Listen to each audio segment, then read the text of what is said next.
Hi, everyone. This is Catching Up with the Nerds with your hosts, Tom and JC. This is a podcast about two dads that are catching up on all the nerdy stuff we missed, sharing how we pass on our nerdy passions to our kids, and deep dive into nerdy pop culture to make it more accessible for you, our listener. I'm one half of your podcast host. This is Juan Carlos Garay, but everybody calls me JC. I am currently in Portland, but am originally from Honduras. Before living in Portland, I was living in London where I met Tom. And before that, in the States. And before that, I was originally from Honduras, as mentioned. And I've got two lovely kids, an 11-year-old named Aiden, a 5-year-old named Arabelle, and I'm married to an amazing woman called Fiorella. We all call her Fio. And I am very much into graphic novels. That's kind of been my bag. And I love video games and movies and series and all things nerdy. And love to talk about it with Tom. Excellent. I am Tom Arnold. I'm the other half of the podcast. Uh, Originally from France, as you can hear, the thick accent coming through the microphone. Moved to the UK about 20 years ago, which is where we met. Not that long ago, about 10 years ago, I think, something like that. What else? I've got two lovely kids also. Emily, 11, who's the same age as Aiden. Make the connection there. And Louis, who's almost 4. I'm married to Elizabeth, who is also named Liz. I like the Queen. What else do I have? Who is also lovely, as she'll be listening to this. I'm very much into video games, retro gaming, all new, whatever. I play everything. I love comics, movies, the Marvel Universe, Batman. That's me. And a little bit of anime stuff. Hey everyone, today is the final episode of our 5-part PlayStation miniseries. Today we're talking about the PlayStation 5 launch. It's one of the most exciting launches of the year. Tom just got a console, so we're going to dive into that one. Enjoy.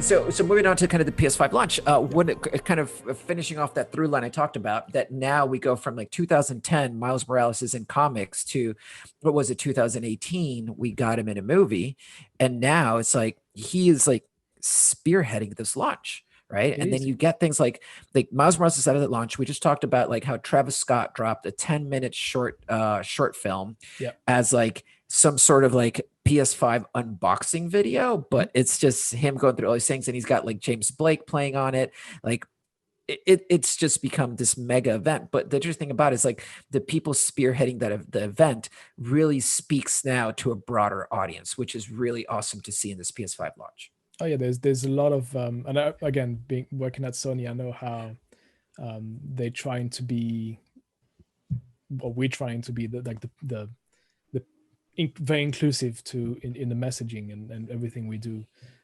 So I'm not surprised that PlayStation is doing the same in terms of who they're marketing the console to and who they're trying to reach, with pretty much everyone.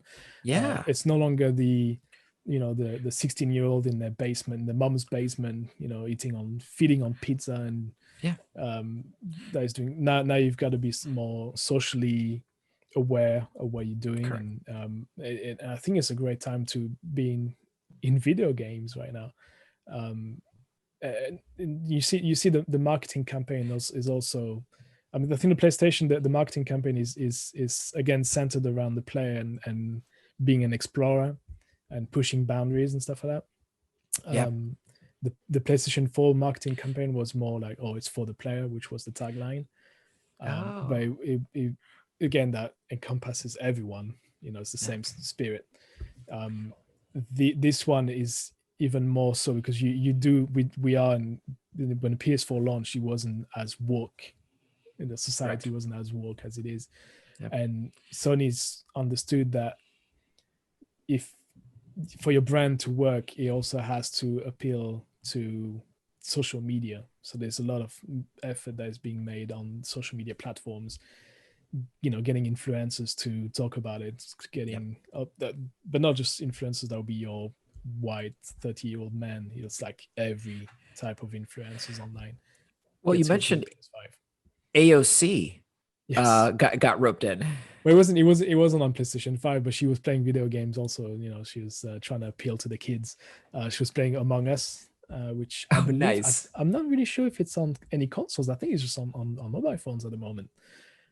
Yeah, I think it's like Steam and Oh yeah, like mobile downloads. I yeah, it'll think. be on your tablet Uh, somewhere. yeah, exactly. But again, you see that this again, it shows that it's now getting into um, every sort of layers of society. It's not only the kids. It's moved on. It's grown. The video game industry has grown now with its audience, and you can also argue that part of the audience is now making video games. There's a lot of people that got influenced by playing the Super Nintendo and the Mega Drive, and now they got themselves into producing video games. So you'll Yeah. see that's where you see also something we didn't talk about, but this one is a return of retro gaming and new games that have the retro gaming feeling, and it's people like you and I Yeah. who are now old enough to be game developers, and they want to see those games with a nice HD paint, yeah, HD coat over it, but still with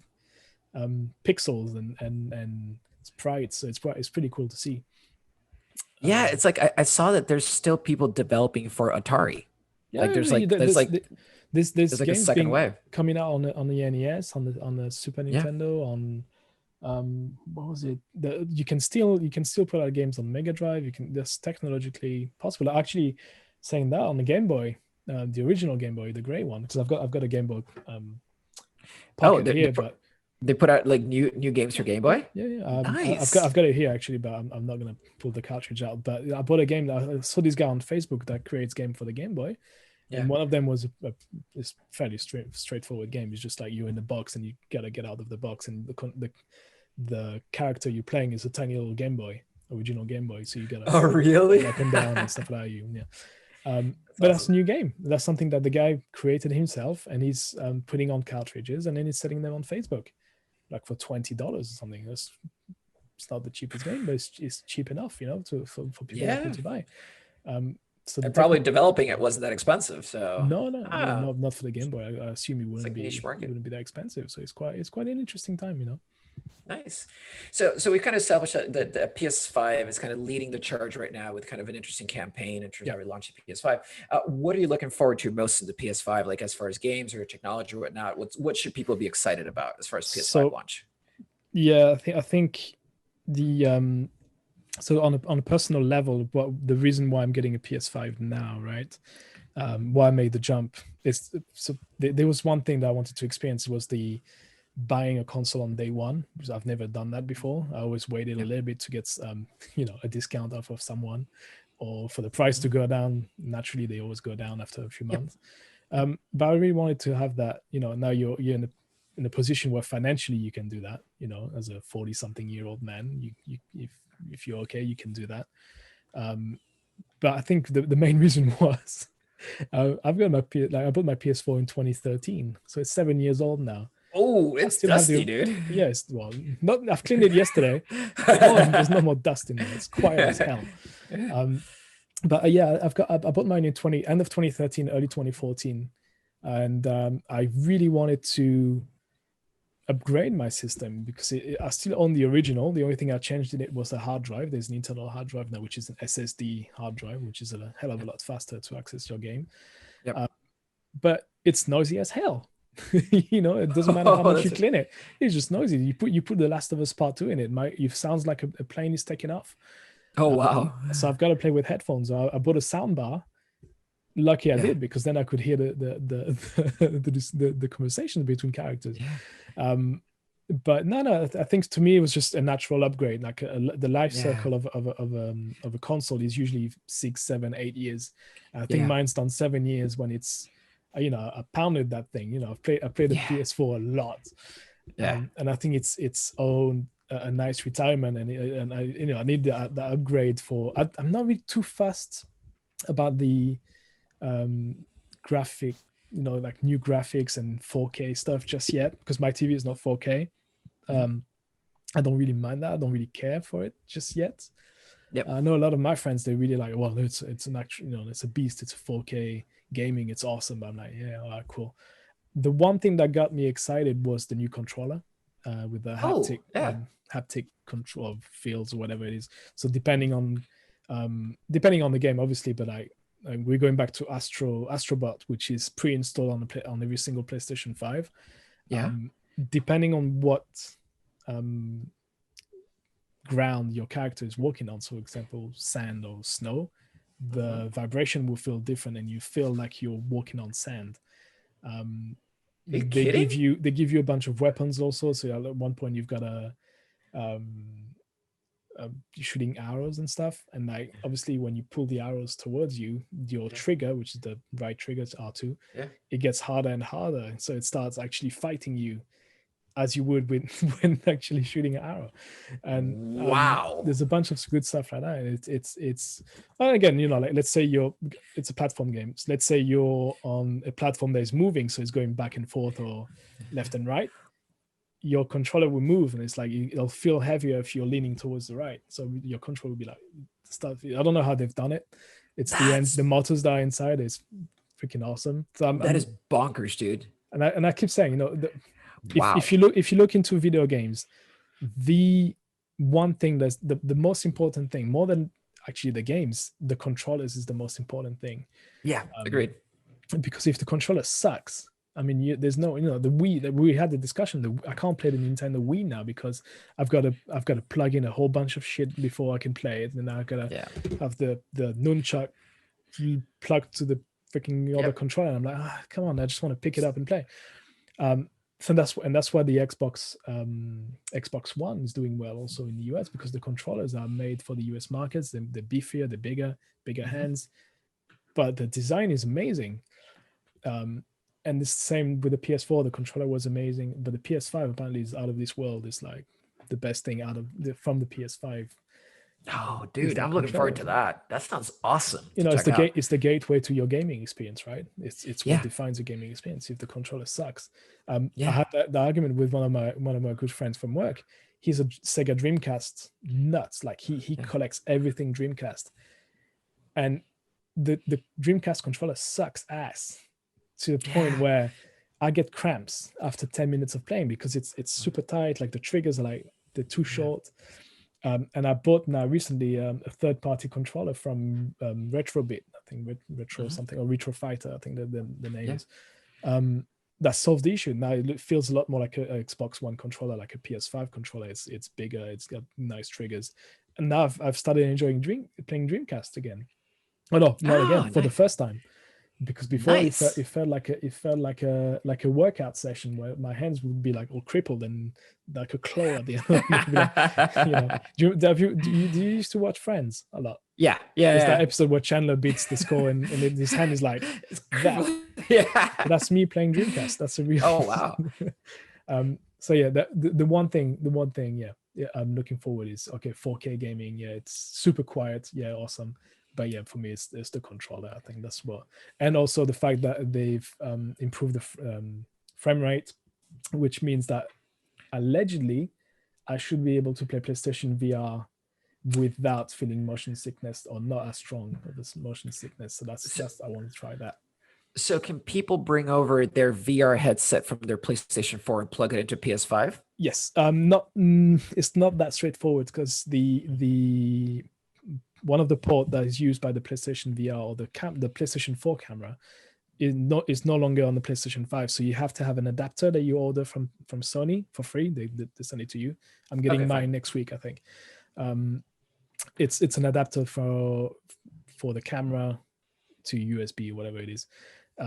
So yes, you can use your PlayStation VR headset, but I do know that there's a new headset that is coming out maybe in 2-3 years, that is meant to replace the current generation of headset. So that would, I guess, be another giant leap into a better VR experience, I think. But you can play, Okay. yeah, right, not out of the box, but until you get yourself an adapter for your camera, yeah, then you'll be able to play it. But yes, definitely you can play those games. Okay, because that removes a barrier to upgrade a bit more, right? People already invested in the VR set. That'd be cool then to be able to upgrade it. Oh, there's cool. backward compatibility with PS4 games. Also, like 99.9% games will run on PS5. So that's also, funny enough, one of the main reasons why I got now when I can upgrade my equipment, and I get to keep playing my games on PS4 that I've not finished. Oh, nice. Okay, very, very cool. All right, and then any juicy rumors that we can kind of like finagle out of you? No. Allowed those. All right. No, I've got nothing. The one insider thing is that I can tell you though is that obviously Sony Productions, which is the Sony TV or whatever you want to call it, Sony Pictures and Sony PlayStation, Sony Computer I forget it's SCE, Sony Computer whatever Entertainment. They are this part of the same Sony company, but they're sister companies. So we don't actually get to interact as much as I like to with the PlayStation people. It's gotten a lot tighter in the last couple of years, where we do get visits from them when you used to be allowed to be in the office. Sure. But for the PS5, it was impossible. Like we didn't get any discounts or any preferential treatment, but then also in terms of information that was coming out of the PlayStation side of things, that we got nothing. We got nothing. And I think that it'll be that way for a while, I think. Yeah. All right, dude. So then just kind of summarizing up kind of where we got to, it sounds like the PlayStation 1 introduced us to motion, like 3D motion graphics via discs instead of cartridges. Kind of the PS2 introduced us to a much broader world of PlayStation games, just because that sold so well. And then PS3, we got into kind of the more immersive games, kind of Last of Us coming out, Uncharted, God of War, like movie like storytelling. And then PS4, just like the graphics took a massive leap forward. We got VR, we got like 4K, and games started to be a bit more woke. And then hopefully PS5 takes us into the next level of games, which I'm still putting out there, is going to be Campaign Manager. Let's go elect some Democrats. You only lose if you elect a Republican. That's Bowser. So that's it, man. Hey, hopefully this was useful for everyone to kind of catch up with PlayStation, all things you wanted to know about PlayStation, but we're always too afraid to ask. We're here to share. So everybody have a great week. Go upgrade if you want, go play if you want, go retro game if you want. Just get in there, get some gaming action going, have fun, do it with your kids, and just enjoy yourself. Thank you for listening, and we'll catch you in episode 3 whenever we decide to drop that one. Yes, and thank you for Tom for doing the edits on these, and for having this idea. This has been some of the most fun I've had in a while. So thanks, man. Cool. Well, have a good one, everyone, and we'll talk to you in the next one.